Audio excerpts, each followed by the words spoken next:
अस्सलामुअलैकुम। जैसा कि मैंने आपको बताया था लास्ट वीडियो में कि मैं आपको इंशाल्लाह इंटर क्रॉपिंग का बताऊंगा, क्योंकि पिछली वीडियो में जो मैंने आपको बताया था वो ये बताया था कि भाई जो कद्दू के रॉ टू रॉ डिस्टेंस होता है, जो बेड का डिस्टेंस होता है वो तकरीबन मैंने आपको 6 से 8 फीट का डिस्टेंस बताया था। तो वो जो डिस्टेंस है उसको कवर कैसे करना है, उससे जो कद्दू पे एक्सपेंस हो रहे हैं उसको पैसे कहाँ से लाने हैं, ताकि ऐसी क्रॉप लगाएं जो कद्दू के फ्रूटिंग से पहले ही हमारे पास वो कैश हो जाए और उसका जो कद्दू का हमारा एक्सपेंस है वो हमारा बच जाए। तो कद्दू का जो एक्सपेंस है हमने वो क्रॉप लगानी है, वो क्रॉप चॉइस करनी है जो हमारी मेन क्रॉप की फ्रूटिंग से पहले ही उसको हार्वेस्ट कर लिया जाए। हमेशा जब भी इंटर क्रॉपिंग की जाती है, जब भी इंटर क्रॉपिंग की जाती है, हमेशा जो उसके हमारी मेन क्रॉप के साथ दूसरी क्रॉप लगाई जाती है उसकी कह लें कि लाइफ का, उसकी हार्वेस्टिंग लाइफ का, या कह रहे हैं उसकी फ्रूटिंग पीरियड्स का अंदाज़ा लगाया जाता है कि जो हमारी मेन क्रॉप है उसकी फ्रूटिंग स्टार्ट होने से पहले हम अपनी दूसरी जो जिस क्रॉप को इंटर क्रॉप की है उसको हार्वेस्ट कर लें। तो मैंने आपको बताया था कि हम जो है कद्दू के इन्वेस्टमेंट जो हमने उस पर इन्वेस्ट किया है उसके पैसे जो है कैश करने हैं। तो मैं आपको बताऊंगा क्रॉप जो कि हम कद्दू के साथ इंटर क्रॉप करें। तो सवाल ये आ जाता है, जो कद्दू के साथ मैंने आपको बताया था डिस्टेंस है 8 से 10 फीट या 6 फीट आपने रखा हुआ है, वैसे नॉर्मली 8 फीट रखते हैं। तो जो डिस्टेंस है उसको कवर इस क्रॉप से करनी है कि जो हमारे पास कैश हो जाए। तो कद्दू का जो डिस्टेंस होता है, सबसे पहले आप बताऊँ 10 फीट होता है। उसके बाद जो कद्दू की लाइफ होती है फ्रूटिंग की वो 60 दिन आती है, मैक्सिमम उसके 60 दिन होते हैं। तो 60 दिन के अंदर जो है मोस्टली तौर पे 3 से जो 60 दिन के अंदर जो क्रॉप्स हैं, जो 60 दिन के अंदर जो क्रॉप्स हैं वो कौन सी तैयार होती है, वो हमने क्रॉप इंटर क्रॉपिंग करनी है। और जिसका ये नहीं कि दूसरी क्रॉप भी कोई भी लगा दें जिसका 60 दिन में लाइफ कंप्लीट हो रही हो, नहीं, उसको भी देखना है जो हमने जब कद्दू लगाया है उस वेदर को कौन सी वेजिटेबल सूट कर रही हैं। जैसे कि आजकल का मौसम चल रहा है और रमज़ान भी आने वाला है, तो आप ऐसी क्रॉप लगाएं जो आपको इजीली हार्वेस्ट करने में भी इतना मुश्किल ना हो और आपको लगाने में भी इतनी एक्सपेंस ना पड़े उसकी।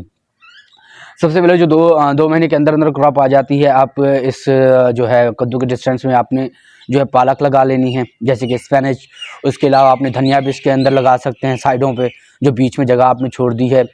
और जो है पुदीना आप लगा सकते हैं, धनिया। और जो कह लेंगे पालक है ना, वो बहुत ही ऐसी क्रॉप है जो आपको हाथों हाथ कैश मिल जाती है, बहुत ही बिकने वाली क्रॉप है, फसल है। जैसे कि मैं आपको बताऊँ रमज़ान आने वाला, रमज़ान में पालक धनिया बहुत ज़्यादा चलते हैं, तो आप इसके बीच में ये क्रॉप लगा सकते हैं और इंशाल्लाह आप इससे अच्छा पैसा जो है आप गेन कर सकते हैं, अच्छा प्रॉफिट ले सकते हैं, जिससे आप कद्दू का कह लें कि जितनी भी इन्वेस्टमेंट करेंगे, जितनी भी उस पर आएगी वो इंशाल्लाह इससे रिकवर हो जाएगी।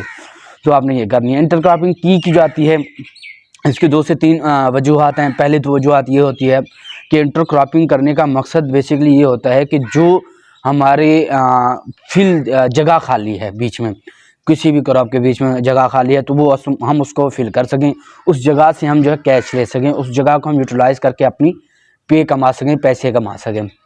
उसके अलावा इंटर क्रॉपिंग करने का मकसद ये होता है कि 2 अलग अलग क्रॉप लगाई जाती हैं, अगेंस्ट लगाई जाती हैं, फैमिलीज अगेंस्ट की, ताकि जो इंसेक्ट हो एक दूसरे के मतलब रिपेलेंट हो एक दूसरे की स्मेल से, दोनों क्रॉप की आपस में रिपेलेंट से, ये स्मेल से अलग हों, या कह लें कि कोई भी ऐसे हर क्रॉप जो है एक केमिकल रिलीज़ करती है, कहीं ना कहीं वो जाके किसी न किसी इंसेक्ट को कह लें कि एज अ रेपेलेंट यूज़ होता है, जो कि इंसेक्ट को दूर भगाता है आपकी क्रॉप से। तो 2 इसके मकसद हैं। तीसरा इसका मकसद ये होता है कि जो आप पैसा लगा रहे हैं अपनी मेन क्रॉप के ऊपर, वो सारा पैसा आप अपने इंटर क्रॉपिंग से हासिल करके अपना जो मेन क्रॉप का खर्चा है सारा वो आप सेव कर लें, और जो भी मेन क्रॉप से इनकम आए वो आपकी टोटली प्रॉफिट में जाए। वैसे मैं आपको बताता चलूँ कि कौन कौन सी क्रॉप आपने है जो इंटर क्रॉपिंग कर सकते हैं। देखिए सूटेबिलिटी भी होती है ना, हर क्रॉप के साथ आप हर क्रॉप इंटर क्रॉपिंग नहीं कर सकते, तो आपको क्रॉप के साथ इंटर क्रॉपिंग को भी चुनना चाहिए कि कौन सी आप अच्छी क्रॉप लगाएं जो आपके लिए सूटेबल हो। जैसे कॉटन के साथ आप अनियन लगा सकते हैं।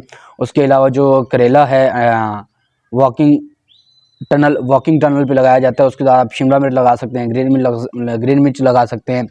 उसके अलावा अनियन और आप ग्रीन मिर्च भी लगा सकते हैं। शुगर केन के साथ भी आप जो है कनोला लगा सकते हैं।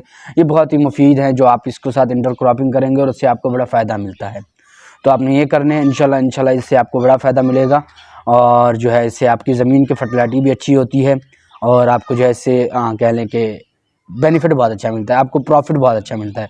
तो आपने इंशाल्लाह इस तरीके से, जिस तरीके से मैंने आपको बताया कौन सी क्रॉप किसके साथ इंटरक्रॉपिंग करनी है, इसको देखने के बाद आपने वेदर को भी चेक करना है कि जिस क्रॉप के साथ आप दूसरी क्रॉप इंटरक्रॉप कर रहे हैं उसके लिए वेदर भी सुटेबल है कि नहीं है, होना कि आप जो क्रॉप इंटरक्रॉपिंग कर रहे हैं उसका सारा खर्चा आपकी मेन क्रॉप को बेयर करना पड़ जाए।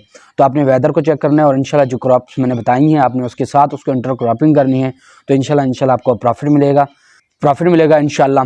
तो चलते हैं, अल्लाह हाफ़िज़, ख्याल रखिएगा अपना, खुदा हाफ़िज़।